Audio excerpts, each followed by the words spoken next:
All right, so let's go into really the biggest item there that we saw was on the housing side. And so, I think that one of the things that becomes important is that if you have not yet bought your first house, that you understand what it's really going to take to accomplish that goal in your life. You see the bottom of that circle there referencing this rent versus buy calculator. There's a great source on that New York Times put out, and if you just Google New York Times rent versus buy, they'll walk you through kind of the cost comparison of how much are you spending in rent versus how much it would cost you to be in a house and have a mortgage.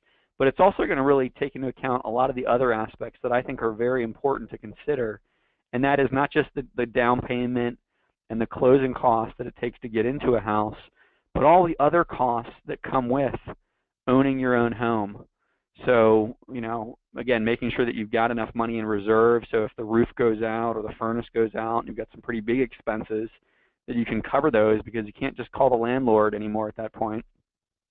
But there are also some other minor ones, again, little minor fix-ups in the house, even just, the landscaping costs. I think, some of these things to some degree, we take advantage of or take for granted while we're in our renting days. And, the reality is a third of the American population is renting. And that's really the way that it's been for many, many years. And if you look around the world, those numbers are about the same. Somewhere in the neighborhood, about 2/3 of a population owns their home and 1/3 rent their home. And so again, it's okay. You hear all these phrases a lot of times that if you're renting, you're just throwing your money away. I would say that you really have to be very strategic here, and you want to make sure that if you are going to buy a place, first of all, you buy the right amount of house, so that just because you qualify for a $400,000 home doesn't necessarily mean that you have to go to that extreme. Maybe you find a house for $325,000 or $300,000 that fits within your budget and gives you a little bit of cushion. So I think that's something that you've got to take into account and make sure that you're comfortable with what you're doing on that side. For those of you that already have a house, I would really encourage you, if you haven't looked into it recently, the interest rates are still at historical lows.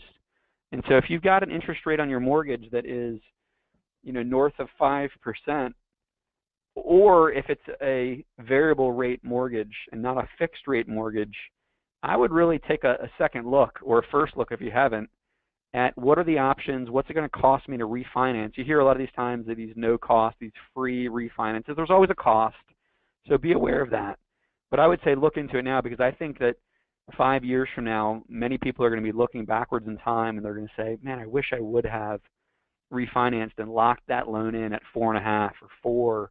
Or if you get into these 20-year loans or 15-year loans, or you really shorten the duration of the loan, you're going to get also with that, your payment's going to go up, but you're going to get a lower interest rate on that, depending on what your credit score is and your viability to pay that back, if you reduce the amount of time to pay that back. So again, if you can get a loan that's less than 4%, that is going to be the gift that keeps on giving for years and years to come.